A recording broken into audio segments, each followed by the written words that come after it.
Welcome, one and all, throughout time and space, for this episode of Weebs on the Weekends, the podcast where we break down the anime news highlights of the week and give a retrospective look at an anime that premiered 10 years ago. Today's episode, we will review the first season of the 2014 anime series Haikyuu. My name is Sam Martinez. I'm a part-time weeb, full-time automail mechanic, and with me, as always, is my co-host, Jay Johnson. Part-time weeb, full-time daikoku counselor. And for this episode, we will be having a new guest who is just as excited as Jay is that we are referring or reviewing this beloved franchise. And I hope that you'll be as excited as they are as we strap in and listen to this episode. Just a quick reminder that we are still transitioning to that newer technology that I've mentioned before here at Weebs on the Weekend, so please bear with us. The visuals accompanying this episode will be available on our YouTube channel, and as always, the time codes for this episode is located in the description. Now, without further ado, please enjoy our episode. Hello, we are here once again. San Martinez, part-time weeb, full-time automail mechanic, and with me as always is the Daikoku counselor, Jay. And we now have a new guest here with us on the pod. And we have this grand, jovial gentleman who's a co-worker of mine in the automail industry as well. He is as powerful as he is gentle, and he is none other than Big O Orlando. How are you guys? Doing Thank you pretty for having good. me. No worries, no worries. Thank you for coming on, man. Thank you for coming on. Of course, I'm And actually yeah, flexing right now, but you can't see it. say that again. I'm actually flexing at the moment. Oh, yes. Yes. Showing off all your beautiful Yeah. muscles.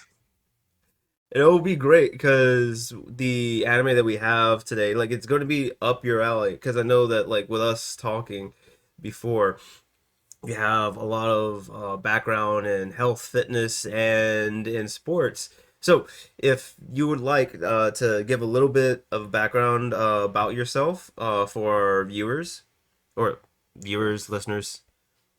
A little bit about me. Let's see. Yes. Well, I've been an athlete all my life. You name sports, I played it. I have done it all from track all the way through MMA. I battled through injuries. I overcome injuries, the feeling of loss of not to overcome a situation, which is why I attach myself a lot to these animes Hmm. because I see the spirit of an athlete and a warrior of that want of not failing. Hmm. Um, so I can really see myself into them. Nowadays, I just live my, I guess, sports life through a lot of these anime, like a lot of us, unfortunately. Well, not unfortunately, because it gives us an avenue, right? Yeah. But like I would say like you're like you said you're still practicing, you're still moving. Like I want to say you're even trying Oh, out like a new sport or no? well, I do CrossFit about 4 times a week. Hmm. I grapple jujitsu here and there, especially with my sons. And believe it or not, this could be a great anime, by the way, which is the next Haikyuu, to be Hmm. honest. I started playing pickleball. Ah. And it's not for old folks, let me tell you. You're just Uh, saying that. listen, some of these old folks gets you. I mean, their reflexes are on another level. You've been trying to get me out there on the pickleball courts, and it's just Yeah. like I Oh, don't you know if love it. I'm ready for that just yet. Oh, you're red. Yeah, I just got some new shoes. They're pink, by the way. I can't wait to try them. You're gonna love it. Nice, nice. Yeah. But let's see. And I know like before like we as I said before like we have like a lot of our guests go into some of their anime that influenced them as well. But before we go into that, Jay, do you have any comments on sports and other things that you've experienced in your past before we get a little further? Yeah, I'm a little curious. Is Hmm. it pickup ball that you were talking about? Because I'm not familiar. Because Oh I no, was thinking about pickle. badminton. Because I mean, again, like anime out the gate can be like about anything. So like there is like swimming with free. There's Hmm. badminton, archery. I mean, every sport kind of has been covered in some kind of way, at least popular in Japan. So I was like, what would be the appeal of having a pickup ball anime? No, J, Uh, it's it, pickle. Oh, pickle. Okay. yeah. Same It question, I guess. basically it's basically tennis with a wiffle ball. Um, how do you do the gifts here? I can show you. Yeah, so Yeah. is it like a step down from softball? Assuming like what's the Um, I mean, what's your anime pitch if I'm a studio, if I'm production s- IG, how are you going to sell me okay, on so pickleball? I'm an ex tennis player. Didn't cut it. I find an avenue of pickleball because I was walking to my grandparents' uh old folks home and I noticed everyone playing. I don't know, that could be your pitch of starting, right? Mhm. But just to give you an idea of what the game's about, here we go. Here's two little guys just for you. Um, the game could be played by singles or doubles, just like tennis, and it's Mhm. a much smaller court, and it goes up to 11 points.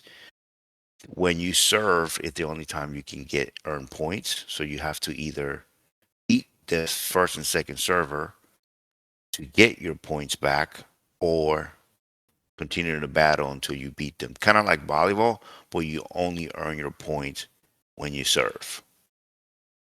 Ah, gotcha. Okay. And And even appealing to like older generations to like the whole setup in the maybe a retirement home. It's like and right. then you have a cheering squad of old people with young Yeah, people and like come on. the team building of, yeah, it's not for old people, young people can play too. Yeah. Like We going could around the even make town it and like yeah. old folks anime. I don't think I ever seen that everyone's young, everyone's coming a warrior. How about an old athlete? I will say the Looking closest thing to that I've seen. I forgot what the name of it. It starts with an I. It has that old guy. He was hit by a meteor and became an android, and he became a superhero while a young kid became a villain. Jay, do you Right. remember It has a what I'm very talking about? conflicting title because it's Yeah, Inuyasha. yeah, It's yeah, like, yes. yeah, you better find the other one, not the one you're thinking about when you look for that. But yeah, okay. I like the pitch. I approve. Okay. Production IG. Okay, get on it. you're you're probably on Google right now looking at paddles. I know. It's okay. And All he right. caught me. But yeah, sports wise, yeah, I'm more of an American football kind of guy. Hmm. Okay.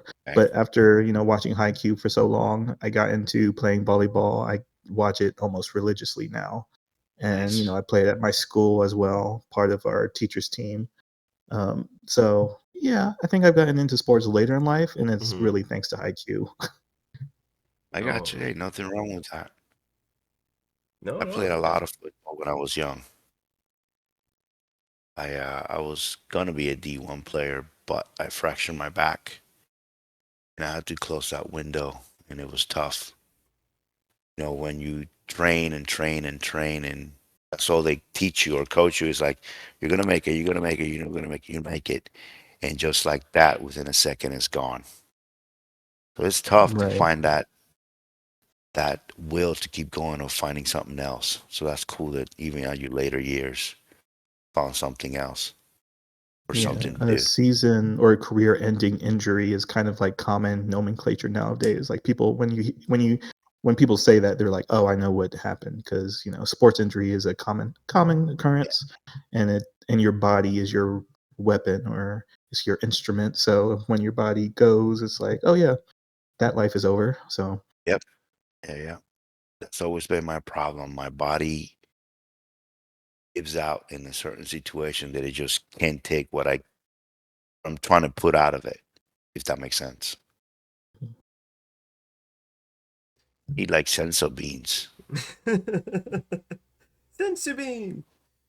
like a whole bag of them. Oh man. Um, and it's good that you're able to bring those feelings to the forefront because we'll definitely it'll be definitely good to talk about that and how Haikyuu addresses that as well.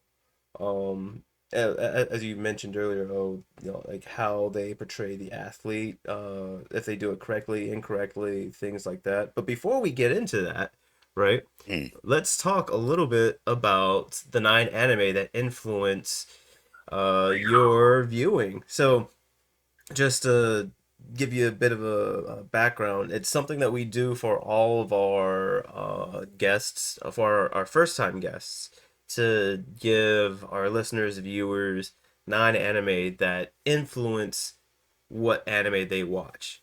And so, just to give ourselves as well as the people who are with us here in spirit today to give us a bit of a glimpse into what type of anime Orlando gravitates to. That way we can see whether or not you are just full of gas or you're full of substance. Like that. Gas or substance, huh? Yes, sir. Well, well I have a question before we start. Hmm. Why 9? Uh, Was Jay that could you, probably. Jay? You came up with that? Yeah, it's I mean it's common. Well, it's now like gotten common of the 3 by 3 essentially, Mhm. because like Okay, 10 is always like a top 10 list. But if you gotcha. say 9 or 3 by 3, it's like, okay, if you make the top 10, which one do you cut? Essentially, it's not always the 10, but 3 by 3 Gotcha. allows you a little bit more of a variety, especially since we're not asking for your favorite anime, which Mhm. might be Mm, all similar types, but right. the anime that influenced your like taste gives us a little bit more wide of a range. So it looks nicer, like a 3 by 3 grid than a 10 by 10, which can be Okay. like 2 columns of 5 or just a lingering one. So I guess neatness. See, I asked Sam the same question, and your answer is much better. Mhm. I'm He sorry. told me, "Oh, it's the thing that we're doing." That's what he told me. Okay. No, he did great. All right. So, do I Yeah. jump right in? Yeah, you could jump right in and start with whichever So, one you want to start with. so to be honest, I grabbed some of the ones that really, spoke to me because, like I mentioned before, I'm more into the spirit of, I guess, the athlete, the human, of never giving up because of, life events, sports I played. Or, for example, if we even go to the other kind of love drama anime, just put my own life experiences into it. Um, do are we going one by one, or are we just doing a bulk sum here? However you want to do it. Like I said, we can go through one by one, and you can give us a little blurb on like why you chose this one, things like that. Well, I tell you what. Hmm. This particular one, for example, DVC, One Punch Man, and Naruto. I mean, come on. When it's when Yeah. when it's about the fire and spirits on never giving up, that when there is everyone in town or even your best friends telling you you're not gonna make it. Like for example, for myself, Hmm. I'm 5'8", pushing 5'8", maybe even 7. So as a football player, that doesn't look good because of you know the rest of the athletes are 6 foot and above. But I was fast as the fastest, and I was as strong as the strongest, so that helped me. But I constantly heard that you're not gonna make it, you're not gonna make it, you're not gonna make it. So overcoming those thoughts, because at some point you start thinking of yourself and you're gonna start doubting yourself, especially if you have a bad practice day or even if you get injured. So it becomes a fight itself to overcome those thoughts that people are trying to put in you. Either they mean it because they love you or they're just being rude, whichever it is. Hmm. So those animes, kind of mirror that effect of having the will and strength to just listen to that voice inside of you and just keep going, you know? Oh yeah, no, for sure. Like you get that a lot in Naruto and DBZ, and when going into Saitama's character in One Punch Man, like him trying to be stronger, like you said, like you get that drive, and Right. even when he's trying to go up in the Hero Association, everyone's just like downplaying him, even though of how Yeah. strong he is. So yeah, no, I see that. And like with him, when you try to teach his kids, well, me as a father, it's like I tell my boys, especially my oldest, it's like all you got to do is get up and move. And what is one punch man does? How did he get strong? Oh my, he did a lot of crazy training in the beginning, dude. Right. He just worked out. When I first saw that, I'm like, okay, but it's true. All we have to do is get up and go. Mhm. Our body can handle a lot. It can also break. Hence me, but it can take a lot. So I just hopefully like not just my kids, but I wish a lot of people, especially the people that we deal with in our business, that Mhm. we just have the courage or someone that can push them to just move. The body can adapt and do so many things, Yep. like all these animes do. Let's see, what else do I have here for you? Obviously, come on. Who doesn't know Princess Minoki? Huh? Come on. I'm crying right now. What are you talking about? Who doesn't know that? Yes. Yeah, come on. I don't know if you guys seen this one. Happy Marriage. Any takers? I saw it. I saw Happy Marriage. I want to say, Jay? Jay, didn't you see Happy Marriage? Yeah, now I know that Orlando doesn't listen to the podcast. I put it Yeah. as like one of the best animes Yeah. last year, but you know what? Never Oh, mind the okay. point. But it's okay. You know, All no biggie, right. I man. apologize. I apologize. I'm waiting. Maybe you guys know, but I'm waiting for season two. I'm very into it. It was well made, but in the sense of going back to me, why I attached to those is again, it's this is personal stuff, guys. Whoa. Did you? Finding Yeah. finding love is tough. Hmm. Finding someone that you can mirror to and blindly follow is tough, especially now. Well, it's always been. It's just now because it's in our shoes or our turn, we see it as just tougher, which it is. So seeing that, even if it is an anime, doesn't say that you have hope to get that, but it just shows that hey, it's out there. Oh, let's see what else we got here. We got obviously no Ippo. Uh, Hmm. back in the one reason why I like this one is obviously the full contact stuff because I did MMA, but back in when I moved here in junior high, there was a young kid that was being picked a lot by a bully, Hmm. and I cannot stand bullies. Um, it was one time. It was the middle of the rain. But it was between the lunchroom and the gym, the gymnasium. It was an outside area you had to walk through, and it was raining. So as he's walking through this bully, I want to say something else, but pushes him into the ground and starts splashing water on him. So me as hating that, I took the bully and pushed him against the wall, etc.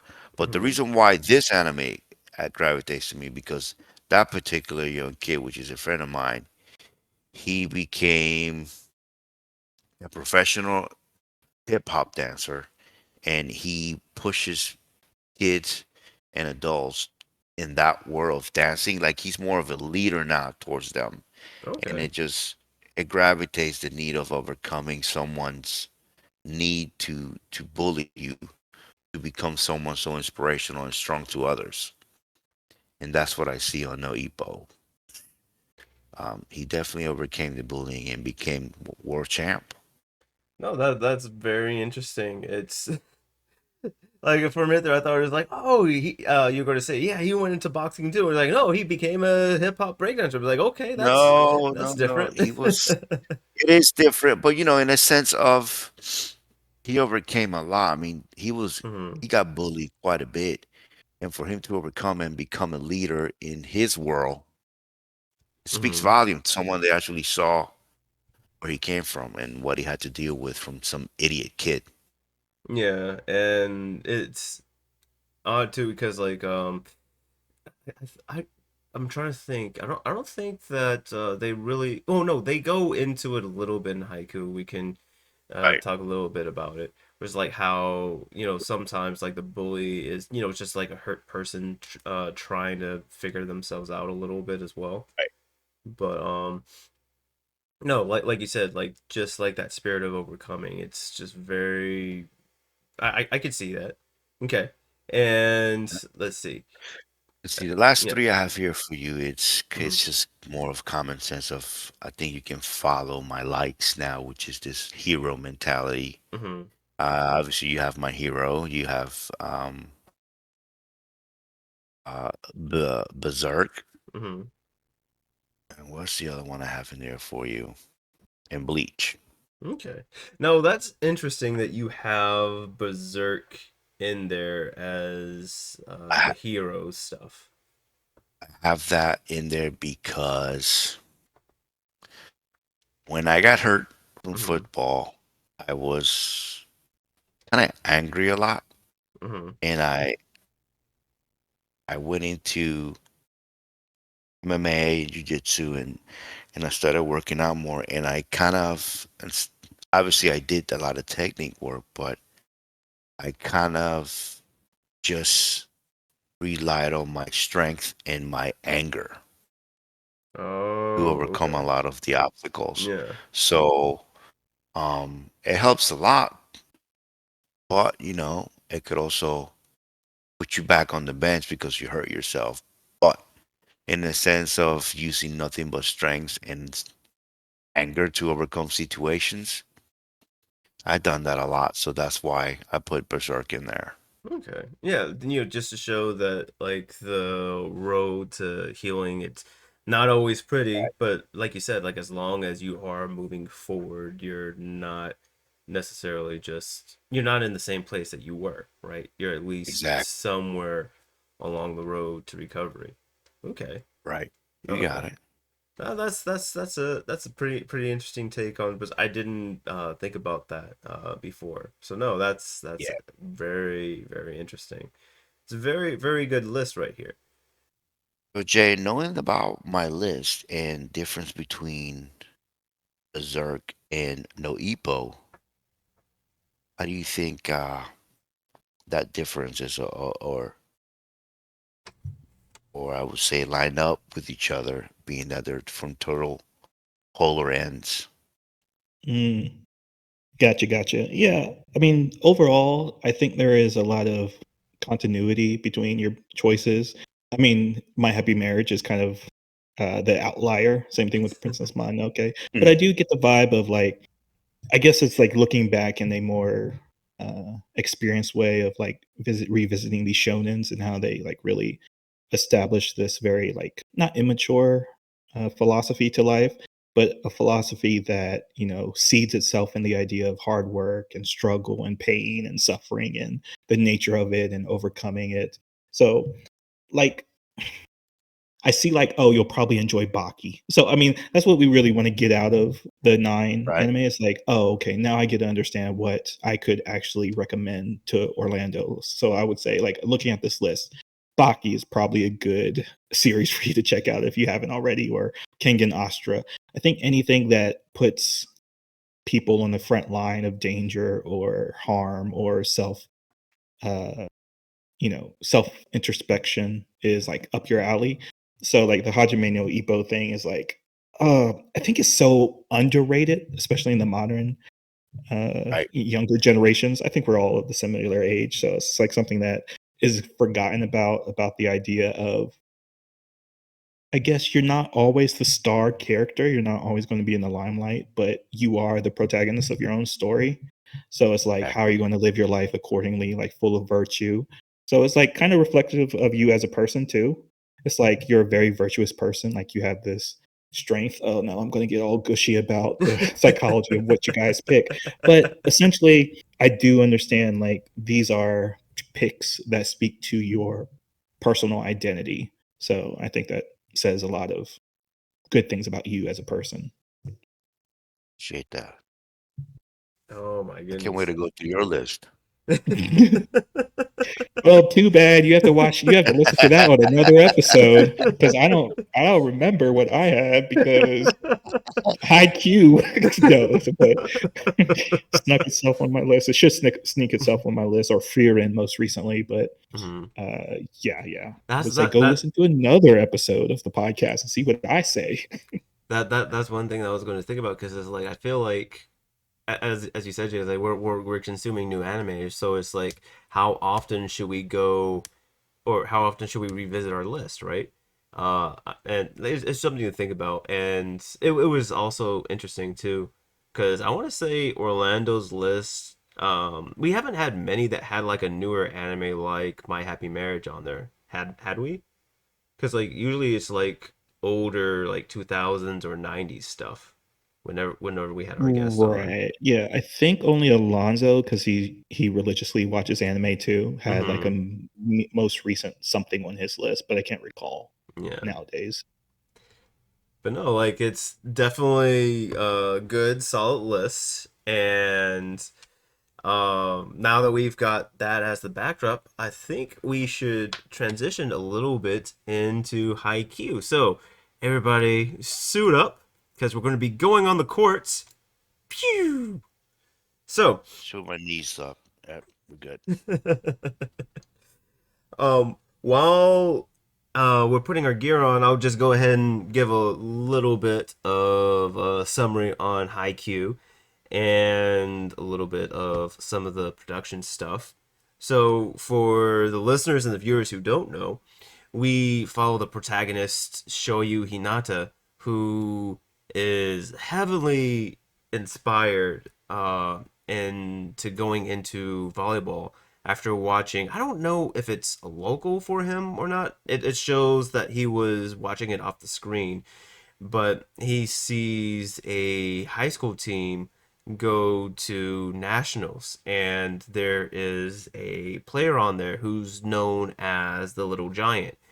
And seeing this player perform, like I said, just sets his heart ablaze, and he wants to go into volleyball as well. And I suppose because he too is short in stature at a whopping 5'4", being seeing that somebody who's nicknamed the Little Giant shows that he can probably do something same or similar to what he's done. So he finishes his middle school career in volleyball, and he starts his high school career in volleyball, and we get to see him and his exploits along with the team of Karasuno High, which is the same school that the Little Giant himself went to. However, we are starting the series with the high school's volleyball team being a former shadow of its previous glory, and we get to see them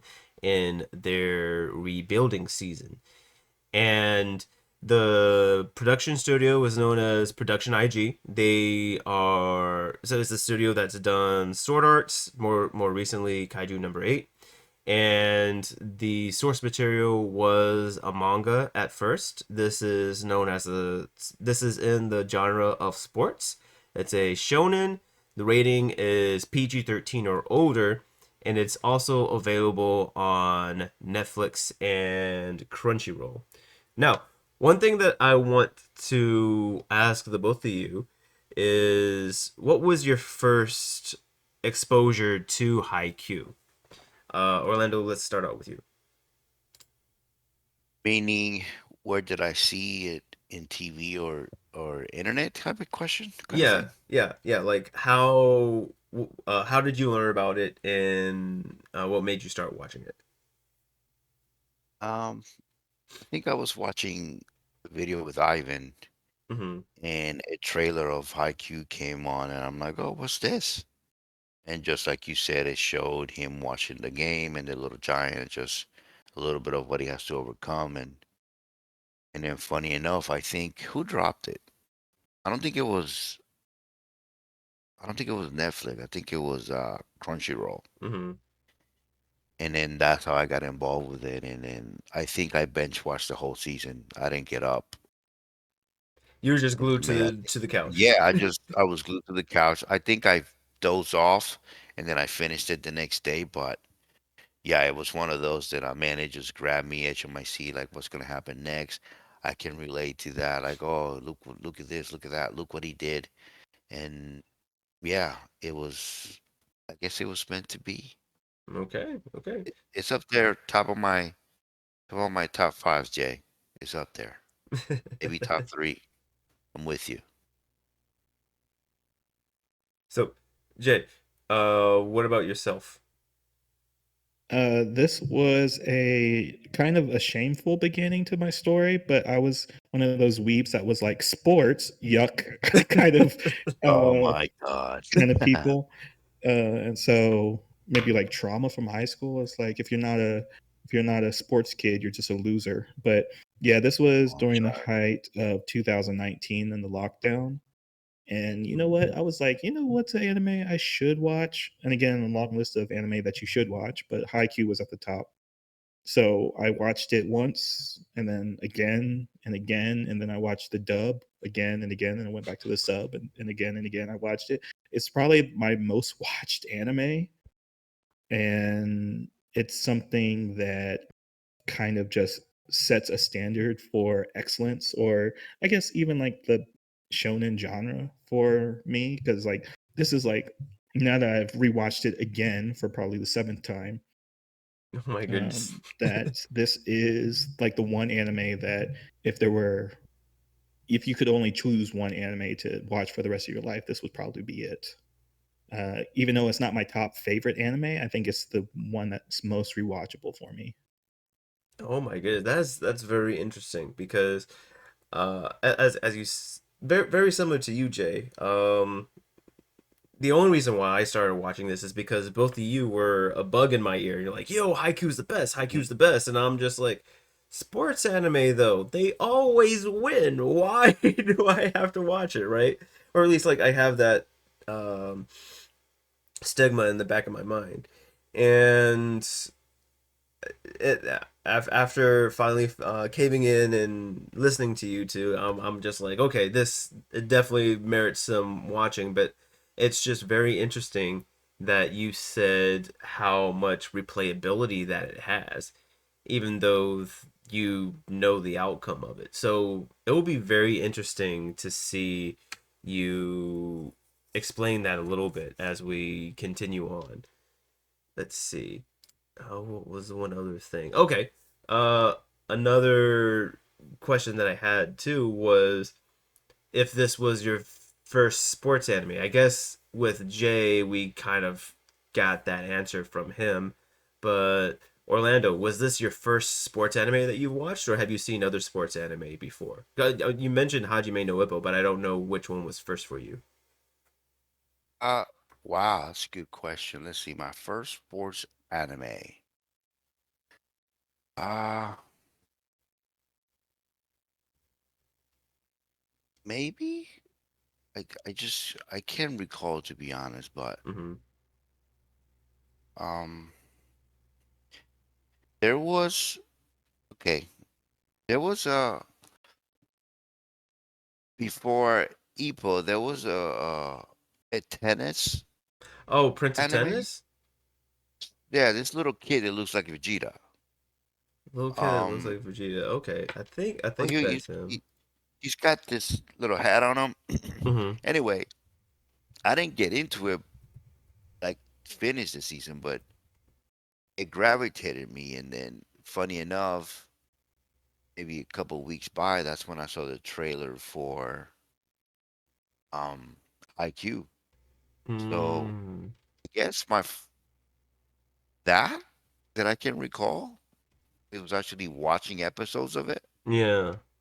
Okay. but nothing high in a sense of like bench watching like Ipo or IQ. Nice. I would say.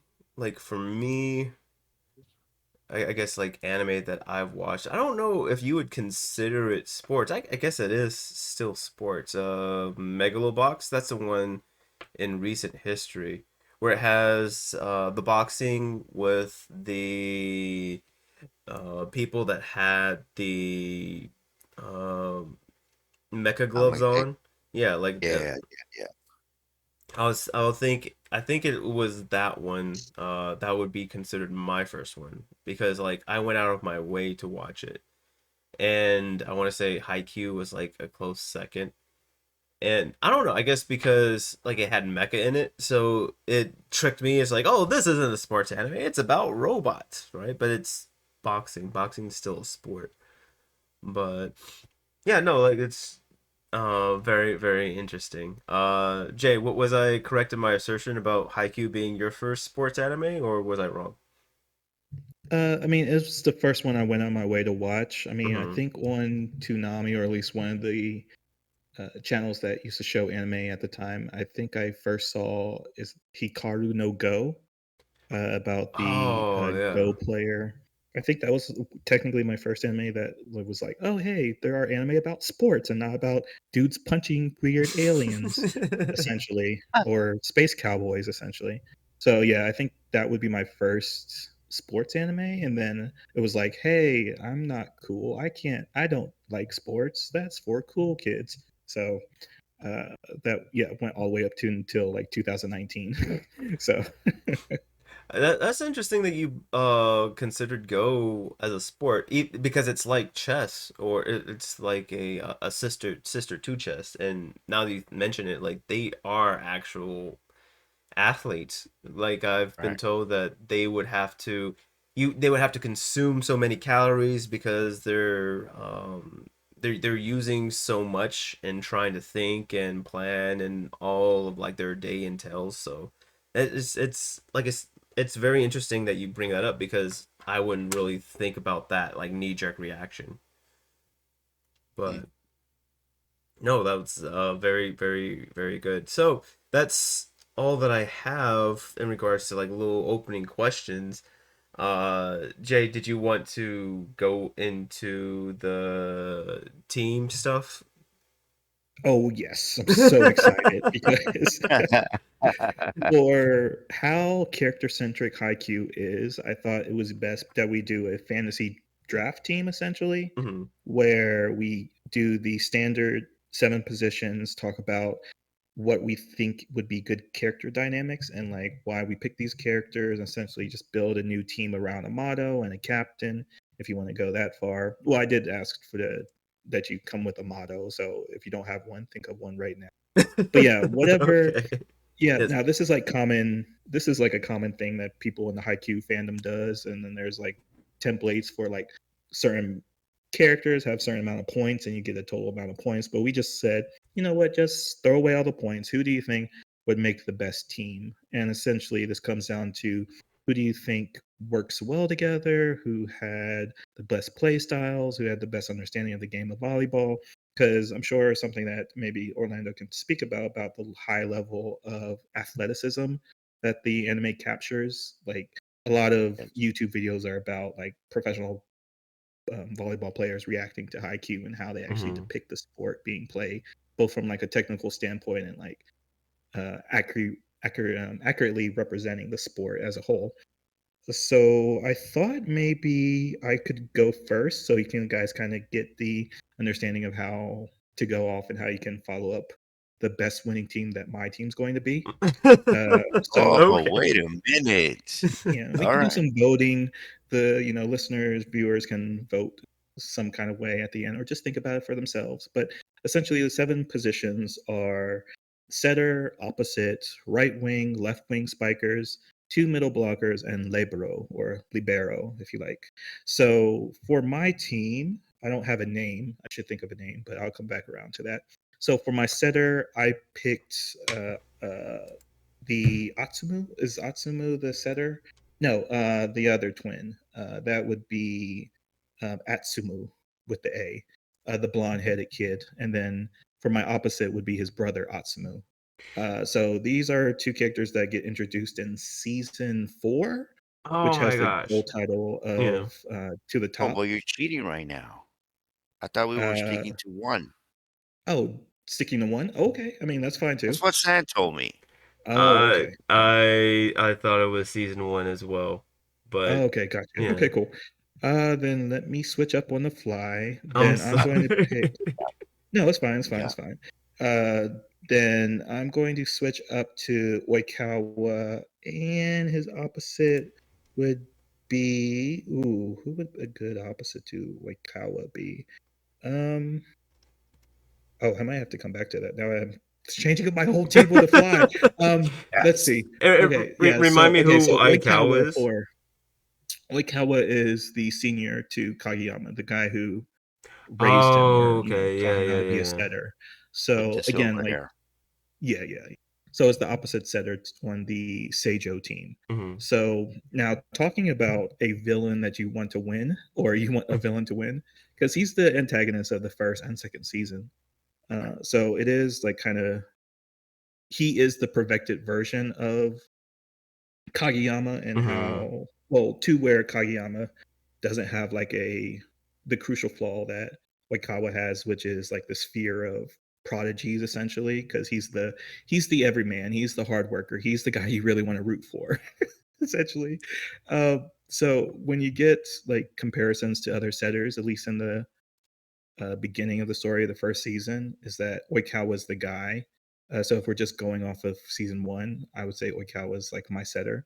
And then his opposite, let's say uh, Asahi from Kurashino, because even though like he is a character that's kind of timid and like Mm. his character growth is kind of like expressing himself a little bit more aggressively, like he's one of the most subtle spikers, and like his confidence comes down to Nishinoya.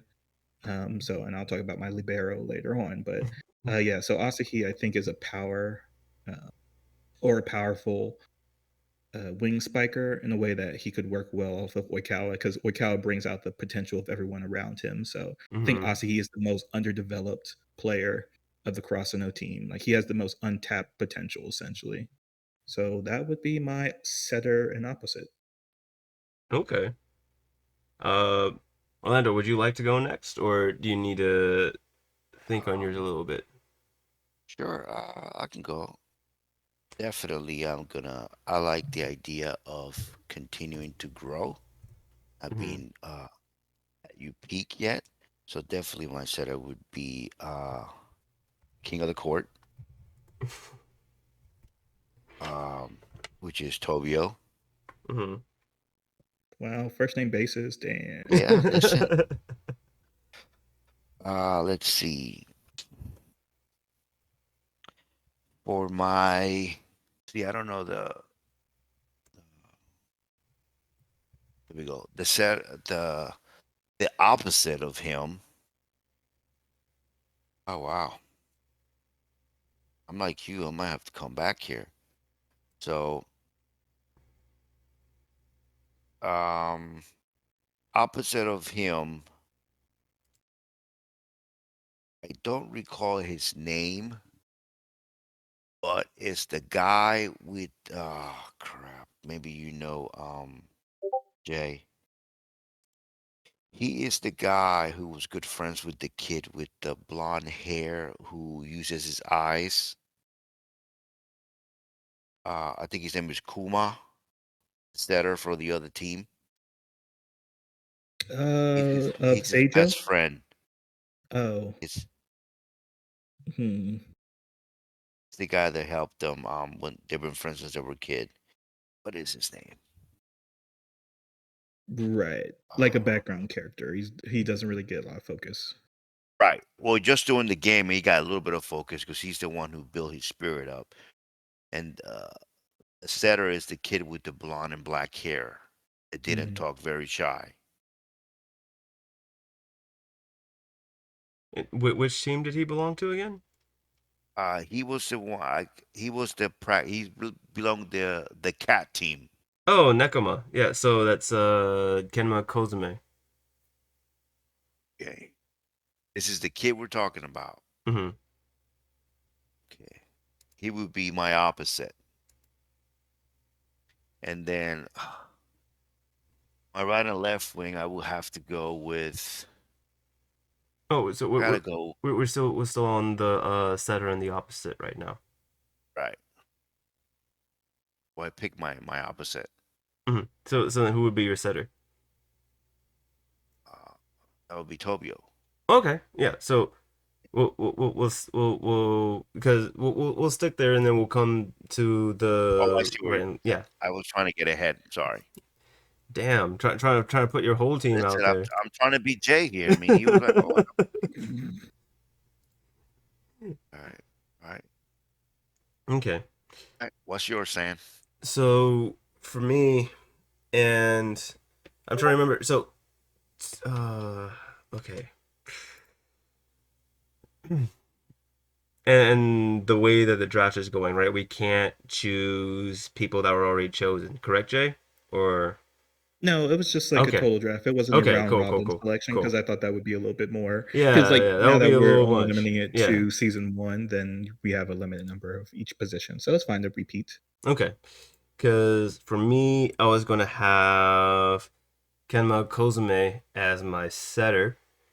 Mainly because even though he is a little bit more like subdued and stuff, like he is very observant, and he seems to be easygoing with a lot of the teammates. So it's like he's very, what's the phrase?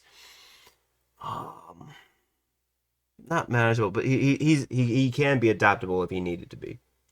And for the opposite, I'll choose the team captain for Nekama as well, which is Tetsuro Kuru.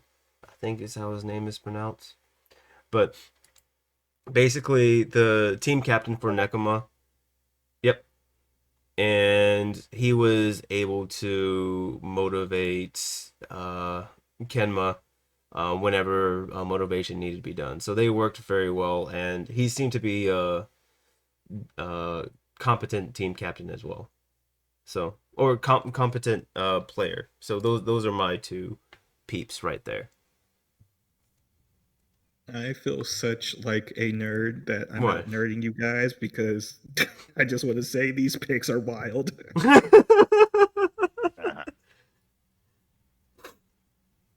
Oh my goodness. So like, how wild are you talking? You're just like, do you even know what you're doing, or it's just like Well, what it's do you just mean? really interesting Yeah. because like a lot of people can talk about like people playing multiple positions well. So it's Mm-hmm. like Orlando has Kenma, who is a setter, as his Mm-hmm. opposite. So uh, the opposite is a spiker essentially, and then same thing with Koro, who's a middle blocker, and you have him as a spiker as well. So it's just very interesting, like how that's going to work. And it's like interesting, like play by plays of or fantasizing about how they would play in a role that they're not meant to be in. I guess. So it's very interesting. I was like, okay, Tobio and Kenma, okay, two like introverts that don't like each other, and then Kenma and Koro. Because I was about to say because Kenma doesn't work well without Koro, so it's Mm-hmm. like I don't think outside of pairs, which again is one of the great things about Haikyuu, and what I was like one of the Yeah. strengths of the show is that everyone has a pair. They have like someone to play off of, and they grow together as people essentially. So like having the restriction of having two people from a team essentially plays into that. It's like, yeah, you can't separate some of the people from their partner because then they don't work at all, because like Tobio wouldn't be who he is as a character if Hinata wasn't there with him. So it's like, okay. So I guess I'm being overly critical, but I like these choices because they're No, you're really not. entertaining. You are not. All right, cool. All right. Uh, So All then right. it Let's will see be what. the next what is the next positions? It's the right and left wing spikers. Bikers, yeah. Correct. Yeah. So yeah, the wing spikers. So essentially, on a team of a volleyball team, you have like three positions that are spikers essentially. So like in Karasuno's case, that is Daichi, Tanaka, and Asahi. So those are the three wing spikers of Karasuno essentially. And I guess since we pay the most attention to that, that's our main guys. That's the team, so you get the most familiarity with them. And since we're keeping to wow, my whole team just goes out the window because I pick from different seasons. Sorry. No, that's fine. That's Yeah. fine. I'll do it on the fly because it's cool like that. I'm cool like that. Because like we get a few teams, we don't get all the teams. So we Mhm. get the It's Iron corrupt. Wall team, Yeah. which is Data Tech, Data, Hmm. Data Tech. You have the Karasuno Crows. You have the Nekoma Cats, essentially. So you do get enough variety, and you get Seijo, essentially. So you get like a good starting number of characters, and it doesn't blow up to what it is in the future seasons. So you do get a great supporting cast out that. So actually, let's go to Orlando because I want to see what he puts because get me some inspiration later on because he's the second most nerdy guy here. So who are your My two spikers? two spikers. Oh man. Uh See, I get this confused because I from the show, our boy Inata, he's not considered a spiker, right? He's He's just a considered Right, a he's blocker. middle pickleball. blocker. Yeah, so I mean, you can shuffle let's people around. I guess that's fine too. Yeah. I mean, but let's see. Oh man. Again, I would pick him because he's become he's growing. He's not as strong as the ace, but he's getting there. And I will go with Tanaka.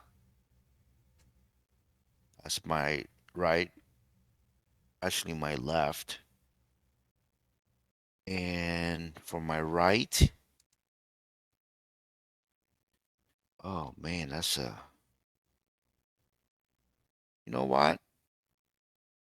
Why not? I'm gonna I'm gonna be fancy with it. I'm gonna go with his I don't recall his name, but his twin, the guy that looks like him with the mohawk. What's his name? Um, Also from the cat Iwaizumi. team. Oh, Yes. Iwaizumi. Yeah. So I want Tanaka on my left and then Mohawk on my right. Oh, interesting. Okay, gotcha. Keep you on your toes there, Jay. Yeah, yeah, of course. Yeah, yeah. You know we're gonna beat you, man. It's all right. Hmm. Okay. Let me see. So, oh, that's oh, okay. So, you told me that the guy from Neko was on your right. Who was on your left again, Orlando? Tanaka. Tanaka. Oh, okay. Oh yeah, those two would be pretty good. Damn. All right, so Hmm. then we can go to you, Sam, since you're thinking about it I right mean, now so intensely. you can borrow Yeah. them, Sam. It's all right. No, because I already got my pair from Krasno that I don't want to break up. Um okay, so on my left I'll have the Mohawk from Neko, Yamamoto. And for my right I have let's see. Hajime Iwazumi, he was the wing spiker for Abajosai. He was sort of a fill my team up move, but Abajosai was still pretty good. So we'll see how he goes. I definitely believe that the Mohawk guy from Neko, very much like Tanaka, is one that can hype the team up whenever they need hyping up. So that was my reasoning for those two picks right there. Gotcha. Yeah, I'm forgetting Mohawk guy's name though, because I mean Yamamoto. he's like Kenma's like secondary friend after Kuro, so it's like so how I always remember him. He's like Tanaka's other essentially, Yeah. his other respected rival essentially. So they were Iwaizumi and who else? What was his name? Yamamoto Taketora. Oh, Yamamoto. Yeah. Right.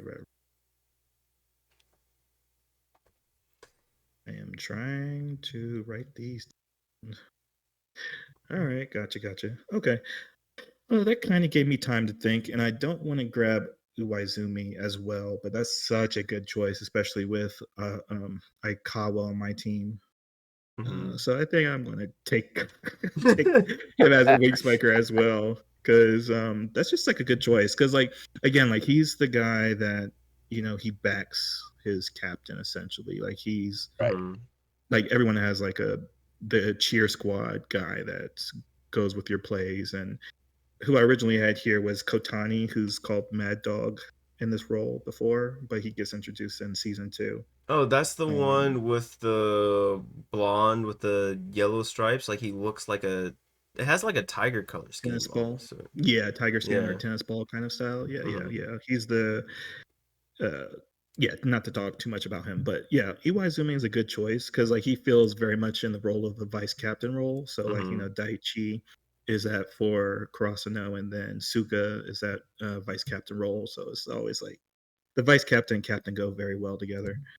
Yeah, so Azumi, I'm gonna take him, nab him as well, and then I guess I follow up my spiker with probably someone I definitely don't want to do anyone from Kurosano again. You can't really take the old guys that show up. I think Data Tech probably has a good setter or a good spiker. I'm just not really thinking about them because a lot Mhm. of their team is built Yeah. around their iron Yeah. wall. Yeah. Just to build around the defense there. Yeah, so I think their captain, which I think his name was Yukata. Like he's the kind of guy that badmouths or he pushes around the blonde hair Aoyomi or uh Aioi. He's the tall blonde guy usually, but this is the captain of that team. He has like not spiky hair, but he has like a matted hair down essentially. Um yeah, and I think the best thing about him is, or maybe I'm thinking about Kenjiro. Am I thinking about Kenjiro? Yeah, I'm thinking about Kenjiro. My bad. I should put these in the chat because it's like it sounds like you're just making up names. But I yeah, know, right? um, yeah. But yeah, he's the captain of Data Tech or Data Tech, Yeah. and he's like the guy that not bad mouths, but he's like the aggressive force on that very quiet team. And not to say that he wouldn't be a good captain for my team, but I think as Oikawa is just such a star player, like he should always be captain. So I'm going to add, the captain from um, Data Tech From and let him be Daytech. the vice captain. Yeah, Okay. so let me put his name down so you guys can look him up if you feel the motion to. So yeah, for my wing spikers, I have Aizami or Iwazami from Seijo, and then the captain from Data Tech, which is man, he has a long name, Yeah, I, but I got it it's right here. Is it Kushi. Yes. Kaname Moniwa? Is that Mm, him? no, it's this guy who is Futakakuchi. Kuchi. Okay, I put it in the wrong place, and I don't know why it's not letting me put it in the Okay, right Kenji place. Okay, Furukachi. yeah, my bad. Ah, Okay, that oddly rhymes. that took a while. That took a while, but anyways, We got it. Okay, making yeah, it up on yeah. the flow. Okay, cool. All right. So now that leaves two middle blockers, Mm-hmm. and these are traditionally people that aren't spikers. So yeah, so if we go back to Orlando, because I'm just going to see his team. Yes. I think his team's winning at the moment, but we'll see. Um, Well, so Orlando, I'm who do gonna you be have for your the two middle spikers or two middle well, blockers? I'm gonna be the the dork of the team, the group, because I'm not gonna change them. I'm gonna keep what I got from the original uh, team, which is K. What is it? Fukushima. Is that how you say it? Tsukushima Yeah, and Tsukishima. Yeah. Yeah, that's my blocker. And then obviously, my next blocker, which you guys corrected me on earlier, is Hinata. okay. Oh, nice. Okay. I'm gonna stick with the one with the team. Yeah, I'm not gonna change those. All right. Well, you would have to kick off Tobio as your setter because there was a rule about only having two people from the same team. Oh, there was. Oh Yeah. no. Oh no. Somebody He has has to to go go. Tobio. Yeah. So that means, yeah, we can break that team up right there. All right, I'm gonna I'm gonna keep Hinata, and I'm gonna bring the wall. Oh, nice. Aoyomi, Yep, the white-haired guy. the white hair Oh, guy. honey. Yeah. Okay, nice. That's a good choice. Oh man. Well, It's yeah. simple fact is the wall. The guy's big, but he can move, and Hmm. he's adaptable for as big as he is. And obviously, Hinata can just jump everywhere. So I think between those two, and then as a matter of fact that they developed this somewhat of a bond after the game. I think we got something going here. I think you both are going down with my team, Well, we'll especially see. We'll Jay. see what we'll see. We'll see what Sam has to say. Okay. He's gonna Well, get ace. Okay, sure. no. It's funny because Orlando and I were sharing the same brain cell on that one because I wanted Aoni from Date Tech and Hinata. Well, the reason Hinata I had there so that he can really work with Kozume, mainly because with their interaction, it seemed like Hinata can motivate Kozume a little bit as well. And very much like with what Orlando had mentioned, his time with the Wall from Date Tech, it seemed like they had good chemistry as well. And because Aoni is essentially the wall for Date Tech. If not the wall, he's a main component for it. So I definitely see him. I think those two would be working well with each other. That was my reasoning for having those two. And who are they again? It's Hinata from Hmm. Karasuno and Hmm. Aoni Takanobu from Date Tech. Oh, literally the same. Okay, Yeah, yeah. gotcha. Okay. I don't know, Orlando. He has a lot of your people. um, You just got yeah, to it's see really who's the best interesting. club. Say that Yeah, again? because it's really Yeah. interesting because like Data Tech just feels like a footnote in the first season because like they obviously stand as like a pivot point of how a middle blocker should be and Mm-hmm. how Hinata breaks the mold for that. Like Hinata very much is a spiker, or at least he thinks a middle blocker can be a spiker. So it's really interesting. I like that dynamic because I have a better dynamic, I think, Okay. with Tsukishima and Koro, because talking about master and apprentice, and that's also something that really gets set up in Haikyuu in the first season. Like everyone also has their mentor set up because you have Mm-hmm. first year, second years, and third years playing on the same team. So a lot of third years or take a first year under their wing, even if they're on opposite teams. So I'm going to take for that reason Tsukishima and Koro because Tsukishima's only as good because he had Koro as a mentor during the summer training arc, which season one has 25 episodes, and I'd say about half of them are dedicated Mm-hmm. towards like a training arc, and then the other half is dedicated toward their final match against Seijo, which they lose. Spoiler alert. um, Or spoiler alert, they lose. But yeah, like I said earlier, it's really interesting when you see a sports story where the main team loses. I mean, obviously, Hmm. there was Bad News Bears, which is like a 1970s movie, which we wouldn't really be familiar with. But I think we probably know Cool Runnings more Yeah. as like the example of like a team doing their best but still failing at the end. Yeah. I also remember Coach Carter, and probably like today's kids know about Creed because Creed loses from a split decision at the end of the movie. Right. Spoiler alert for that movie as well. My bad. just spoiling Oh everything all no. over the place. Yeah, You're my supposed to bad. say spoiler alert first. Yeah, it'll be somewhere on screen, but whatever. Uh, but yeah, so I kept like the dynamic of the teacher student role and like putting them on the same team. I think that would be a little bit like Tsukishima would probably get that arc of falling in love with volleyball a little bit faster if he actually had someone on the team that he respected.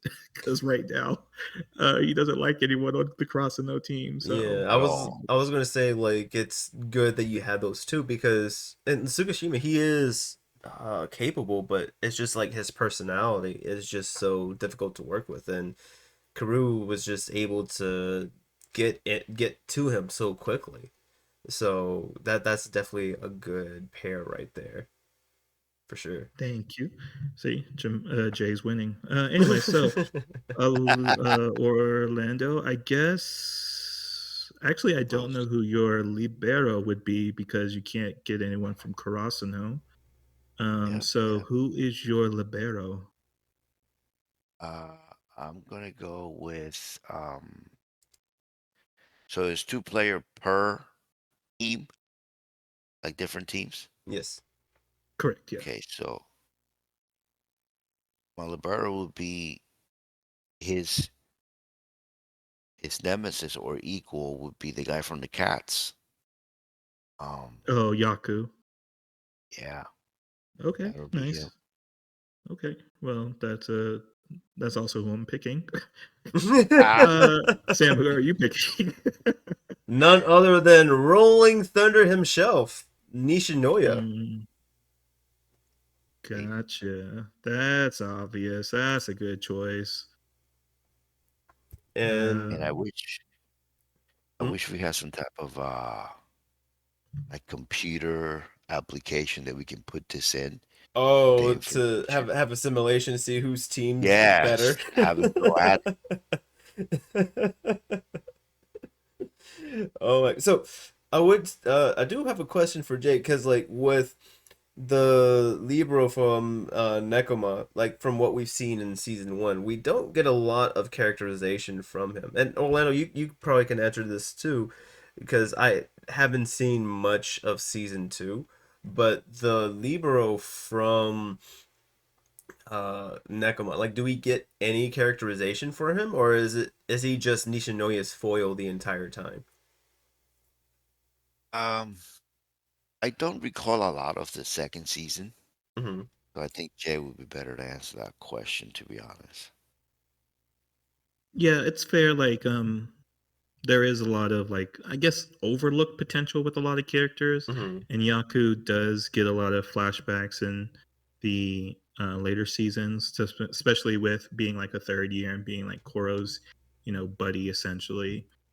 So yeah, it does get. He doesn't really have an arc of his story. Like he's not really developed because like a lot of the seniors in each team doesn't really get that kind of shine to them. Yeah. But yeah, you do get a lot of exposure to the way that Nishinoya plays is because he watched Yaku during like this first season. Like all the skill sets that a libero has, Nishinoya practices because Yaku already perfected it.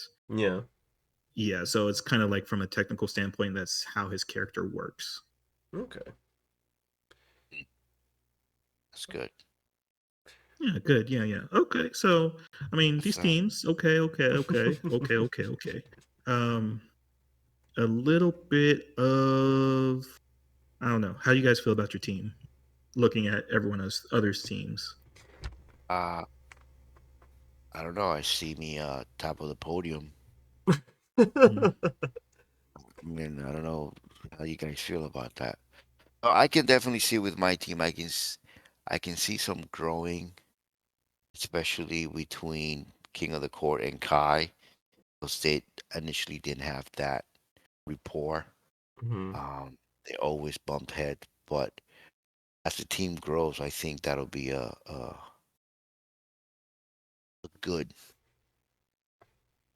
a pretty good match, as I'm sure we'll see later on. But I don't know. I think I'm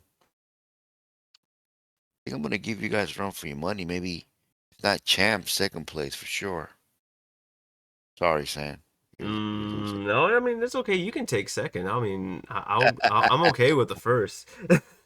Like no, looking at it, I think that I can like looking at it. I would probably would like to think a little bit more on my setter because even though Kenma is good, like thinking on it, like I don't know how versatile he actually is. I just remember like with his practice match with the Karasuno, he was good at showing that he's not a one trick pony, that he can do a whole lot of stuff. Like you had to really be on your toes with him when he applied himself. So Right. that's probably the only position that I would look at trying to replace to see if I could find somebody stronger. Maybe like uh I forget, Jay, which of yours is the setter? Is it Oikawa or Asahi? Oikawa. Oikawa, yeah. So like somebody like Oikawa, like what you had mentioned before, is like how he is intentional about bringing out the best in everybody. So I can see him being more of an asset there. But that's really the only position that I would think on having to amend in regards to my team. That's fair. Yeah. Hmm. I mean, my team's pretty perfect. To appreciate your guys' teams, especially because I Hmm. think the whole Ione and Hinata middle blockers is really strong, especially if you follow them up with Yaku and Nishinoya for their Hmm. liberos, respectfully. It's like two, seniors essentially, or two freshmen, uh, or first years essentially pairing up with each other and how they work off of each other.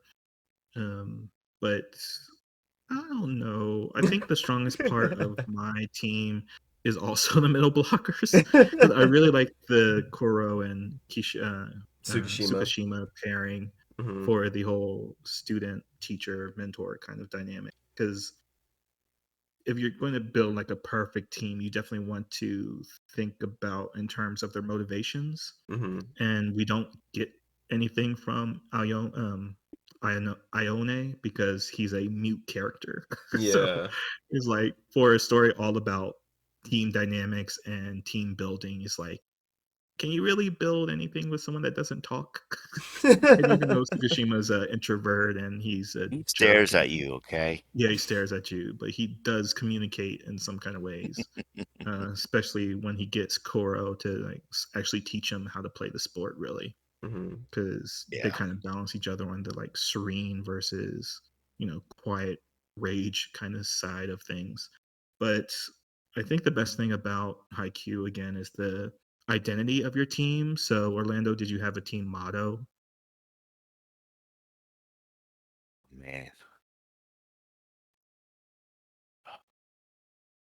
come back to me. All right. Okay, I'll come back to you. Okay, cool. I've Uh, got one. I was able to oh, think of sweet. Okay, one yeah, yeah, in the yeah, yeah, meantime. yeah. Tell So us. because like it's thinking at it like I like my team was a bit hodgepodge, but it's like, you know what, we're gonna make it work. So my motto is like always finding footing in the unsettling ground and trying to show that we can be adaptable. And my team name I have as Rolling Thunder. Oh, okay, gotcha. Okay, sweet, sweet, sweet. Trying to keep it simple to the point. What about Yeah. you? Um, Yeah, mhm, because like my original team had a different motto, and I was trying to think of something on the fly about this team mhm, because Oikawa has like he's the captain, but this is like brand new team, so I was thinking about some kind of mixture between all the team mottos because Mhm. you have Karasuno Crows with fly, and Yeah. you have like the motto for Abajosai is rule the court. Mhm.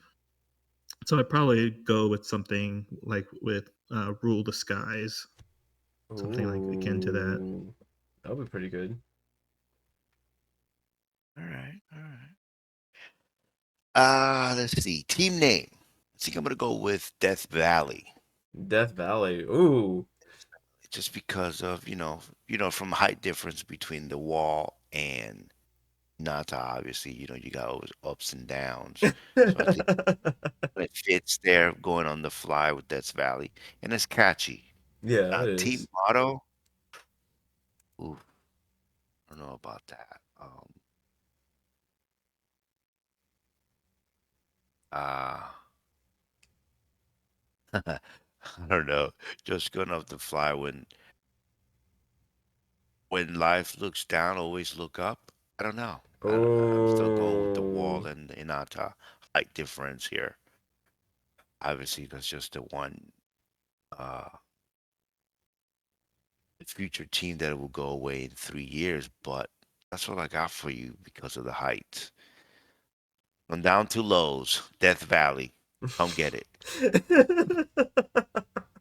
That is very funny because it's funny to Yes. think there's a high school called Death Valley, which Really? obviously there must be a high school in Death Valley called Death There's Valley High gotta School. be, Yes. right? Yeah, Yes. obviously.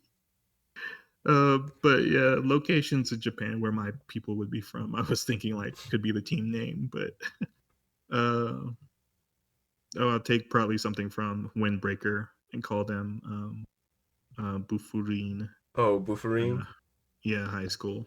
Were like the Or I forgot what Bufferine stood for, but it was like the well, Guardians of Boo is Justice or like something. Yeah. to guard, so it's Yeah. like Farine High School, and just keeping the Bufurin to call Guardians of Farine. Mm. Yeah, yeah. So I'll keep that with Bufurin High School team. Wolverine High School. Okay. Oh Like my it. goodness. Man, both of your teams sound actually it sound good. Like my team, like Rolling Thunder, sounds like it's like a not even a middle school team. It's like something that you'll find in like an after school thing for like elementary kids. Where it's like Mhm, not necessarily like Red Star, but it's like those co-op teams that you'll see kids do like on the weekends. Whereas mhm. like you're trying like they're out there on the court, they got the uniforms, but are they really playing the game? That sort of thing. Right. But You'll score, Sam. You'll do great. of course, of course, of course. Yeah. You're gonna do great. But no, like so Jay, I appreciate you being flexible with us and making your team up on the fly. But at first I thought like when you had mentioned that I was a little worried, but then when you had reminded me that you've watched the show like 50 different times and like how you A million explained times. everybody. Yeah, it's like this is light work for him. He's okay. Yeah, it was more about just building a team off the fly, off the dynamics alone. Because okay, so can I actually share my original team? Yeah, yeah, yeah, yeah, Yes, yeah. please. Very cool. So yeah, so I thought we were gonna have like a full discussion of like characters and just talk about season one generally, but Hmm. I was like, okay, like, just because there's such a limited number of teams in the first season, and then it blows Yeah. up later towards the end because they go to nationals and things. So for my setter and opposite, I had the Mia twins. For my right wing, I had Ushijima. For my left wing, I had Kotani or Mad Dog. Yeah. For my middle, I had Tendo. For my other middle, I had Tsukishima, and then my libero was Nishinoya. Oh, so you still kept Tsukishima on there. Okay. Yeah, yeah, because like the guest monster Tendo and Tsukushima play opposite play styles essentially. Hmm. I was really proud of this team, but this my team that I have okay wins. I mean, it beats your teams, so I guess I'm okay with that. But I mean, Orlando, who do you think is third place? Whose team's the worst? Yeah, who has the worst team? Um, I love you, San, but I think you're gonna be That's in fine. third, bro. That's okay.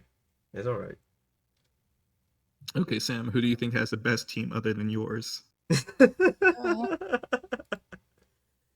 Let's see. I would say yours simply because of Oikawa. Um, Damn straight. Death The real king Death of the Valley. court. Valley. I don't think there's going to be anyone in the crowds for Death Valley High School. They're like, yeah, Bro, They're, like they're, that. we're they're I'm they're sorry, late. Jay. They're showing up. That would be the what's the phrase? It'll probably be like the most intimidating team. Like before you get out there on the court, it's like, oh, who are we going against today? It's like Death Valley. It's like, do we even want to Yeah. play today? And just look at my right and left. Me, come on. They're just gonna yell at everybody. Oh man. The wings, the spikers. So it just fits. So it's just interesting because as we had mentioned before, like you guys went on. I've merely like dabbled in like season like part of season one, but do you both believe that season one was a good start to the series, or do you feel like the series gets better after season one? Meaning in the sense of grabbing you as a fan. Yeah, because I I know, yeah. think I think it for me anyway, it definitely left you on a cliffhanger because like Jay was saying, they didn't win. Mm-hmm. So and a lot of our starters are first year, so you can still see and know they're gonna grow and get better and you see that fire that they still have. So with me, it definitely kept me in it to want more, just for that reason alone. Not counting their team developing that they're actually having and growing in, but Mm-hmm. just the fact that they're getting better. Okay.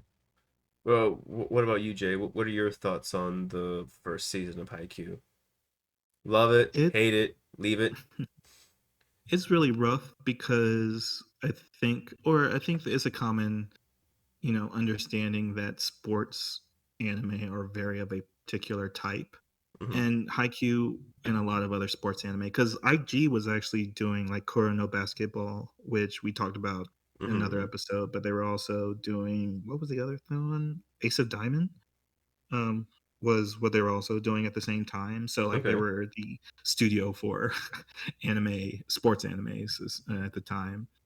So it's like really, think in terms of grabbing your attention, it doesn't really pick up until like midway through the season because the whole prize of Haikyuu is the emotional development of the characters, Mm-hmm. and you don't really get that high level of intensity until like the match against Seijo. So a lot of it's like building and building and building. There's no really like hype moment to really grab a new viewer's attention, especially when they're skeptical about sports animes. Mm-hmm. Even more skeptical about volleyball because again, that's a very, guess, non-American sport. I don't know how you want to say that, but it's just not a sport that's very popular in America. And just speaking to Western audiences, Which is weird that because volleyball, our mhm, volleyball programs are really strong. I mean, talking about like the American sports. Right. yeah, strong in the sense of like support, but I don't know about in the sense of viewership. So, or Mm, familiarity, because it's yeah. like, how much do you actually have to teach people about the sport before they can really Enjoy appreciate it. high level Enjoy it, yeah. competition or athleticism? And maybe Orlando can talk about that a little bit more about like how are certain sports depicted, and do you feel like sometimes feel like, oh, this is a bad representation, or it gives a misrepresentation of the sport? But yeah, I think high Oh, Q, at least of what other people have said about it before, is really accurate to the experience of being a volleyball player, and you just have to be along for the ride until the emotional weight of the sport hits you.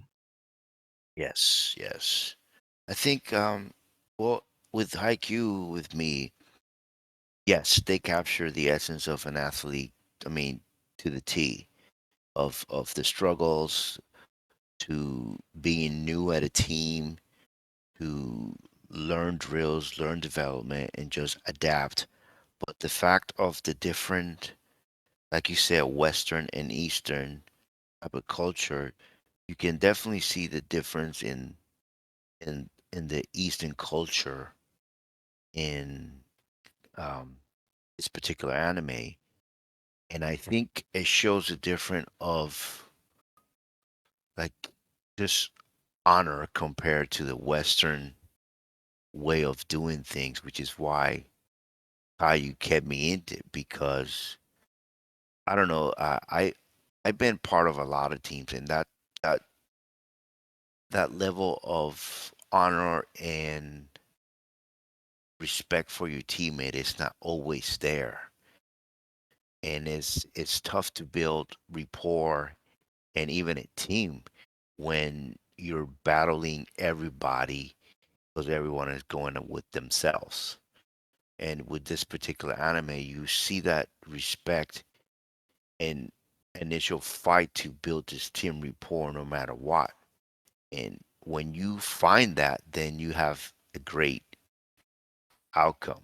I didn't really have that here. I mean, I only play here, so none of that outcome that you get in an anime really happened. I mean, it was rare. You have maybe, let's say,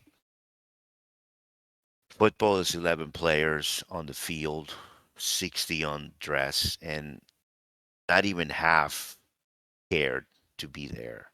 Or there was that respect of listening to the coach or listening to the team captain. It was always a fight to just telling someone to shut up or pay attention. So it was nice to see that east side of things of respect, which That, I wish a lot of teams had, but they don't. I was gonna say like that's very interesting because even though with what we get in Haikyuu, like the number of players, it seems like it's a lot smaller pool. As you say, like with American football, like you have like 60 plus people on the field trying to get them to uh have that solidarity, and not even half of them are even going to be on the field. Right, And but with Haikyuu, we have I don't know. We've got six people on the field. Nishinoya is alternating between one of them, so it's like potentially like seven people on and off the court, and then we have. I'm just trying to remember from some of the matches. There's like these three people in a warm up box, I think is what they call right, it, and I think there's even more people off from the side, but it seems like it's maybe 15 players for like a whole right, volleyball team. But you have most of the people who actually get time on the court. So like it seems like there is more incentive to pay attention because it's more likely for you to be out there. But we do see a sense like I forgot what the name of that setter was, but the third year setter for Karasuno, Sugawara, he didn't touch the court until late in the season because of how good Kageyama was. And it was interesting getting some of his feelings because he's a third year and he wants to be out there on the court, but because his skills aren't there, like his limits, like he can only be out there for a limited time. But like it shows like that want, that drive to be out there on the court, to be useful enough to be out there to help the whole team, right? That sort of thing. Not like a individual mindset that you'll sort of see from a Western standpoint, where it's like I'm good enough, I deserve to be out there. Not like I need to be good enough to show that I can be useful out there. That sort of thing. right. Trust me, there's been across a lot of many alphas that not really alphas, but have that mentality of like, oh, if I'm not playing, I'm out of here. Like, come on, man, we're a team. So Mhm. yeah, it was nice to see team build up. Right, because there is a aspect to that of why doesn't the Olympic or national teams just play all the time together, and then you forget that sports is a business essentially, and you have to pay the players. Is like one the financial restriction, but then there's also the idea that you can't have star players in every position. You can't have the most high paid player because they're on their team for a certain reason, and you build a Mhm. team around certain players. So like even that dissection of Suga's personality changes the whole structure of what Kurosano can do, because Kageyama is the stronger setter, but it's also, the detriment to his play style is that he expects the highest level performance from every single player, and you can't expect that at some times. Like even each team has their own, speciality. Data Tech is their defense, and then with Karasuno is Hinata and Tobio's against the middle blocker and setter picks and setups.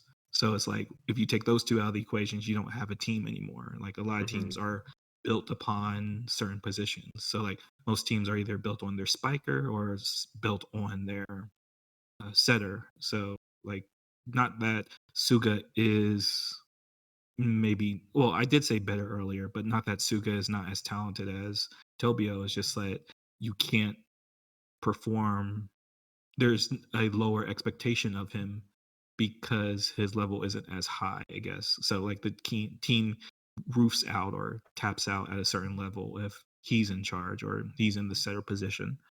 So it's really interesting in that they explore these dynamics of like the personality of the player, and then as well as how does the player work inside a team. That's Mhm. that's the whole point of the setup to Haikyuu season one. It's like, can Tobio get over himself to actually be a team player? Essentially, he can't just play every position. Oh, Exactly. and I would say that was partly one thing that drew me into Haikyuu, because with the way that they set it up, Hinata and Tobio in the first episode, it's like, they're rivaling each other in middle school. And the way they set up is like, okay, so we're going to follow this short dude, and he's going to have to overcome Tobio, like in a high school setting, right? Like rivals in that regard. But then they end up being on the same team. It was like, okay, this is going to be a different dynamic, because they started out not liking each other. So going back to Orlando's point, where it's like you trying to find this common ground for these two opposing forces. And touching on a little bit what you said, Jay, is like you can't necessarily cherry pick people and expect them to play well together when their play styles may be different. Yeah, because I mean, and then that extends to most other shonens too. I Hmm. mean, it's the Naruto Sasuke situation, it's the Ichigo Uryu situation. It's like rivals essentially working together to make each other better. Hmm. So like it definitely falls inside of a shonen for that reason, but it's also the setup of they are dependent on each other as well. It's not that one is good at one thing and the other's good at the other thing. It's that working together, like most things, makes them more efficient of a team set essentially. So it is very much, I guess, the backbone of other shonen shows that plays into why Haikyuu is so good. And even though I say it's like my favorite anime and the one that I watch for all eternity, it is not perfect. Um, there is a lot of uh, slow pace grind in the beginning, Yeah. because like the first three episode does pass the first three episode test, but again, like there's no really high moment until like midway through. There's no clear okay, they're going to be, learning how to work together and be friends along the way. It's like it's all about friendship. But also with Tsukishima, it's like, no, we're professionals and we're on the team together. Just because I work with you guys doesn't mean I have to like you guys. So even Tsukishima's introduction is very akin to like the author, the mangaka, did a horror series before he did Haikyuu. And Oh, okay. in the eye design and in like how he presents certain characters and introduce them, like Tsukishima does seem like he's going to be the bad guy of the series when they first introduce him, but it's like, oh yeah, we're on the same team, we have to work together, I hate you guys. And then same thing with Yamaguchi, like the Stoolie character comes like one of the best developed characters in the whole series. uh, and it's just like you have to stick with it because the payoff is rewarding, but I think that is a detriment that it's not as high impactful as other shonens. Okay, that's a good point. So then, Orlando, in your rewatch of Haikyuu, were there any things that you saw that uh the first season could have done better? Um, Not really, because like Jay said, that the entire show was kind of based around the setter, the king, Mm-hmm. of how to grow as a player to play with the team, um, to be a team player. I mean, lots of them as well, obviously, but I think they did great. In personal experiences, I've been around a lot of players that they don't open up. They don't have that rival or allow themselves to have that rival with someone else to make them better. So as the show grasps that, which I had two myself, to be honest. One was a cornerback because I played free, and the other one was a linebacker, and we kind of fueled each other. And when it came to cover, I mean, we had that pat. So that's what they're doing on this show, and they see their weakness and their strength, and I wouldn't change it. Okay, I wouldn't change it at all. that's fair. And I guess like one other question that I would have is like, because what I had mentioned before is like we had with Hinata and Tobio, they were at odds and then they're ended up on the same team. Has that ever happened to you where like somebody who you saw as your rival, say like on an opposite team or something else like that, like you ended up having to join the same team or something along Uh, those lines? no, but Mm-hmm. um, kind of what they showed on the show or they will show in the future is like I had the same rival with a player that I was friends with outside of the school, Mm-hmm. but it was always that against each other's team that made us better throughout years because we played against each other since junior high. So that's 6 years of playing against each other that follow through of continuing to build like, oh, I'm gonna do this, or if he does this, I know he's gonna be there. Or if I do this, he's gonna know I'm gonna be, covering the receiver or whatever the case is. So I'm sure that made each other's better. Okay, so it was like a Tobio and Oikawa situation, not necessarily Yeah, one was a different grade than you, but like you said, it's like you have this years of experience playing against each other. right. Okay. And we knew each other. So he ended up going to D1, by the way, and Hmm. which was great. But yeah, it made us. So we knew each other. I mean, we knew each other, like I said, outside of the school. So there was a lot of rapport and knowledge of each other. So it definitely made us better when it came to game time. All right. Cool. Jay, do you have any closing comments or concerns before we wrap this up, or do you want to gush a little bit more?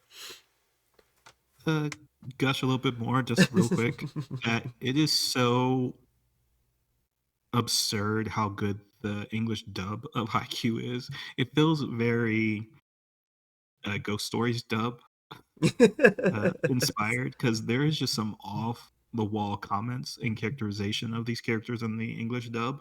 Like Tanaka says like cojones at one point. Yes, he does. Um, That's right. there's like just moments of ridiculousness from Tanaka specifically, and like the humor in some of the character performances, and just to be a high school, sports boy. I don't know how that is, but it feels very like niche, and it feels so comedic in how it's represented. That's not really translated well, I guess, in the sub or the Japanese dub, Mhm. because there's just moments that just feel improvised. It feels like there's just boys in the recording booth going back and forth, Boys being especially with boys. boys Wait. being boys, and it definitely comes through in the English dub. And there's like the funniest moment where Nishinoya jumps at Kyoko when they first like when Nishinoya shows up, and he says like, "Come here, mama." I'm like, okay. um, so there's just moments in the English dub that just I think go overlooked. So I just say like to recommend that watch it in the English dub first, and then you can go back for the sub for a little bit more of the subtlety or more of like how they appear in the manga. But the English dub is out of pocket at some points. Yeah, it uh, really is. Fantastic. mhm. Have you Oh, seen it in dub, Sam? I, we've spoken to this about this before, off air, where I think like I have, but I want to say now that I think about it, it was probably on Funimation when Funimation was its own thing. That was probably where Oh, I had watched the dub. But recently in this rewatch, I couldn't really find it. I had to rewatch the sub on Crunchyroll or Netflix. Like it was odd because the dub wasn't there at all. I know that Orlando said that he had to go somewhere else to find the dub. Jay, where were you able to when you rewatched it? Did you rewatch it in the dub or the sub? Well, yeah, I watched it in the dub. So Hmm. like out here in Asia, we have like very exclusive broadcasting services that I can just watch. I can tap into that are like available. So yeah, I just did it that way. That I normally watch anime. Just yeah. brushed up his glasses like get good like me, guys. Yeah, I Yeah, live in Asia, it'll like a probably, real weeb. it'd probably be much easier to watch out there too. Mhm. Hmm. More accessible. Oh man. But it seems like we're like here at this table, it seems like everybody is in agreement that definitely Haiku is a good watch for anybody. It's would you guys say that it's a good intro sports anime? Not a good watch, it's a great watch. It's a must. A must? It's Okay, so it's a it's a staple. must. Yes. It definitely grabbed the athletic side of um an athlete trying to make it. Absolutely. Like that's what got me. Mm-hmm. So yes, it's a must. All right. Jay, are Very you funny. agreeing with that Yeah, assertion? because again, I keep saying like this is Yeah. one of my favorite animes, or maybe Yeah. my favorite anime, but I would not say it should be your first sports anime. I would probably put Slam Dunk and Ace of Diamond over this Oh. for, I guess, more familiarity with like those sports of basketball and baseball. Because there's a lot of anime-ness to IQ.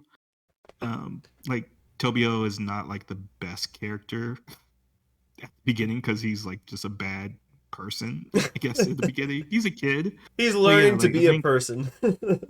yeah. So like Slam Dunk has that too, but they have like more of a minor role. It's not like spotlighted on the aggressive character. Same thing with the Ace of Diamond. There's a little bit more of a pleasantness, smooth sheen to the characters. Hmm.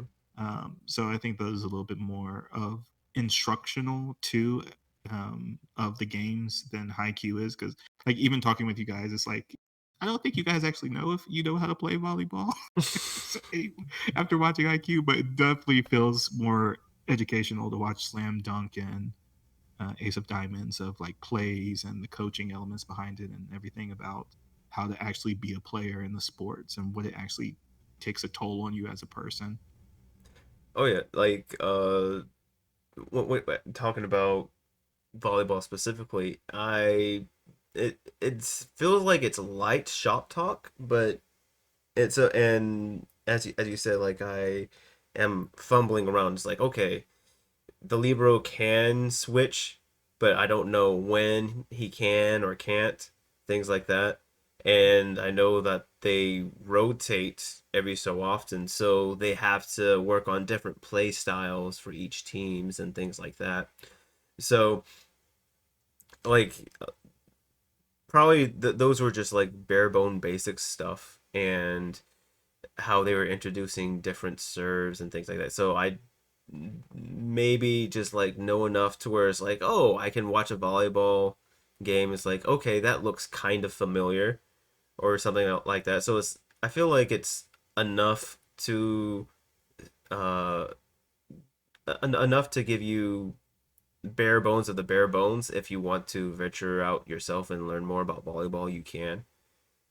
Um, but like you said, I feel like with other sports anime like Kuroko no Basket, things like that, because like or at least like with a sport that I'm more well versed in, I was like it will probably be a little bit easier. So that is something to take into account, like you said, like if they already know about volleyball or um, if they even like sports at all, to take that into consideration.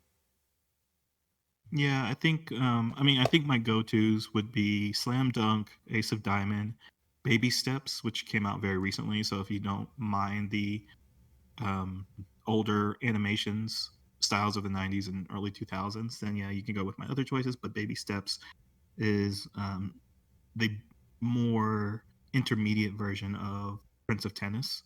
And then Mm. Ping Pong, the animation is more stylized, and that's like the most anime sports anime that you can get because it's hyper stylized. But Ping Pong is exciting, or at least Ping Pong the animation is exciting. So those are my go-to. It's baby step tennis anime. Yes, yes. Yes. Okay. Gotta check that out. Okay, cool. Got one. Huh. I'll look for it. Like I said, I started watching that other one. I forgot the name you said, Sam. The guy with the hat, the young kid. Yeah, Prince of Tennis. Yeah. Okay. So, so maybe baby step would be right up my alley. Yeah, it would be that one, or because Jay, you mentioned that there was a Batman one. Yeah, badminton. I think it's definitely starts with an H, but it is amazing because there's a lot of thriller elements wrapped into a badminton. Thriller. Um, yeah, Yeah. elements of it. Yeah, so it's like, yeah, what's the most dramatic way we can portray badminton players? It's like, oh, maybe there was a murder, maybe there's past trauma of a serial killer in the background, but I'm not going to Oh my spoil goodness. anything. But Oh, wait a like, okay, minute. is this about badminton? It's like this feels more murder mystery than like with just like Batman as the backdrop. It's like okay. Right. Yeah. Oh man, I'm trying to think because there was that there was Birdie Wing too, but I don't know if Yeah. For that's golf. more like Yeah. shop talk or not. I'm thinking It gets there, but I yeah. mean, there's a lot going on in Birdie Wing too. That's kind of like another. That's a crime drama, actually. So It's like, did Tiger do it? Find out next time on Birdie Wing. Funny. Oh my goodness. No, What's no, yeah. isn't there a soccer one?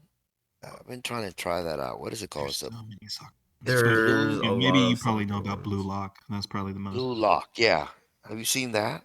Oh, Yeah, I've yes. seen through the episodes, and they just got a movie and season 2 announced, so people love it. Okay. Check that out. With that one, oh, how do I explain that one? That's like soccer, but it feels like a death game, honestly. Oh, really? Yeah, like because it's basically like this big tournament to make a or to quote unquote find the star player for a soccer team. And basically with each elimination, the people who get removed, they can't apply for the Japanese Olympic soccer team ever. And that's what everyone's goal is in Blue Lock. So it feels like a death battle because it's like, oh, if you get kicked out, your goals essentially die. So it's like everyone trying to fight for that same spot, and they all live in the same complex too. So Oh, yeah, it's pretty intense. But I want to say what there's Captain Tsubasa as well, which is like Dragon Ball Z meets soccer.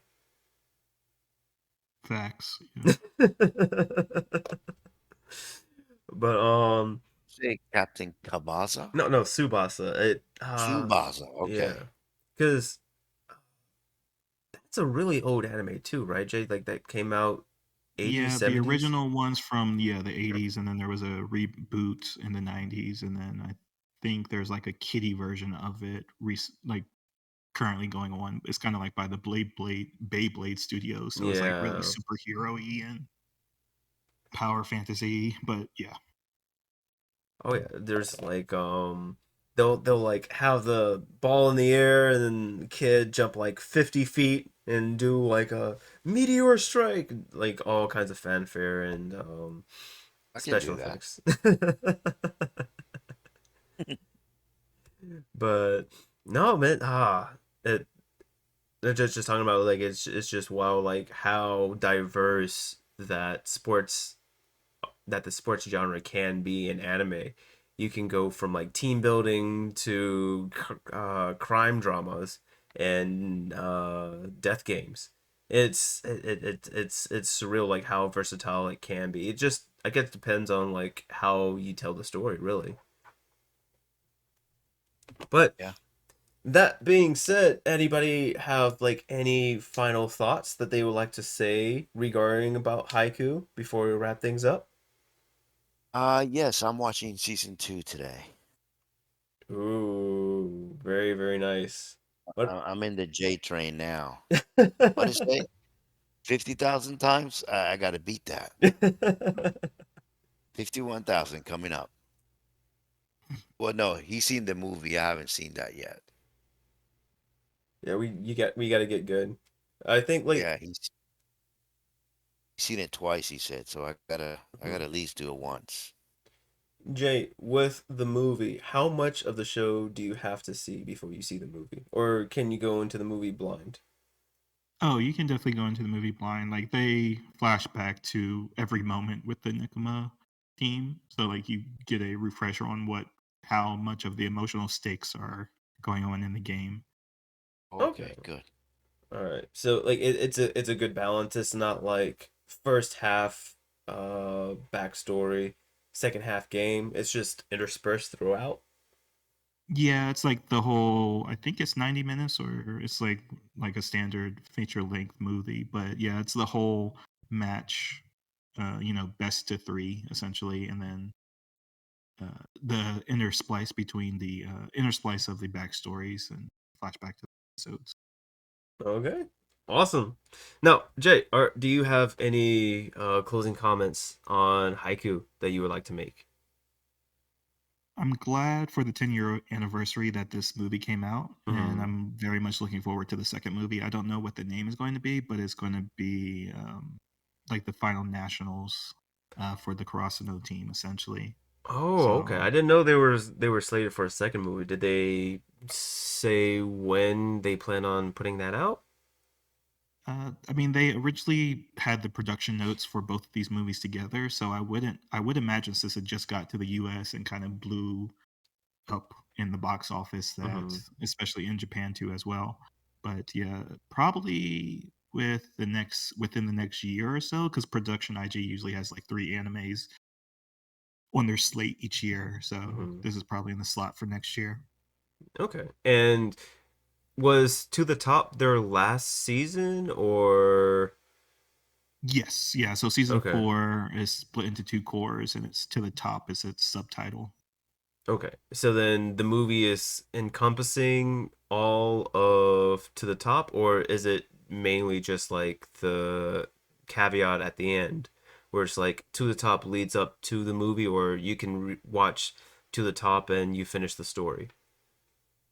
Yeah, you need to watch the movie because it's Okay. To the Top, then the movie, but you don't need to watch To the Top to watch the movie. Okay. All right. So no, that's good. So then okay. No, so we can watch To the Top to watch the movie, but okay. No, that's good. At least like I'm just trying to get an idea of like to get like the full story of Haikyuu. So it seems like these two movies are basically going to bookend the series. And do you feel as though that movies are enough to do that? That we don't need a whole season? Oh wow, you're hitting the hard hitting questions now. I'm sorry. Uh no, it's fine because Marvel has kind of like made a issue of that overall in the industry of like, should this be a TV show or should this be a movie? Mm-hmm. But it is a thing of a lot of Haikyuu fans are very vocal about like lost material or lost content because of the short length of the movie, or the runtime essentially, because they're fitting like 70 chapters into 2 hours essentially, which they would normally spend over 25 episodes, which is twice or almost twice and a half that length. So obviously things are going to have to be cut. But for what the Battle of the Dumpster movie did is like, yeah, it works. It's just like there's probably a better version that's the standard pacing of Mm-hmm. high intensity of the matches, and getting enough flush attention to each of the characters and their relationship to the other team. So it's like, yeah, it's nice as an abridge, sure, Okay. but there's always more to it that people are going to say like, yeah, we wanted another season, not a short movie. But yeah. All right. No, I appreciate that because no, like you said, it seems like with what Marvel has done, like everything's being truncated to movies, and with some works it can be done very well, but and that was one thing I wanted to see, and from your uh opinion, it seems like the preferred is to have whole seasons. So maybe we'll see something more in the future. We'll just have to wait to see how the next movie is received. But if without further ado, we'll just go ahead and hop off the court. There we go, and just sort of begin to wrap things up. And want to thank you, gentlemen, again for coming on here and talking Haikyuu with me. And thank you for being as flexible and adaptable as you were as we went out through the episode. Orlando, thanks again for hopping on and giving us your thoughts and opinions on these things, man. Appreciate you guys. Of course, you should stand proud with your silver medal. Ah,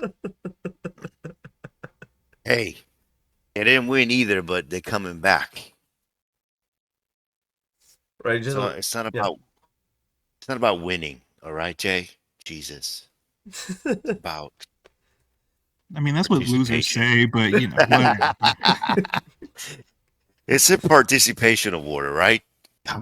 Do we want that though? Oh no, it's revenge.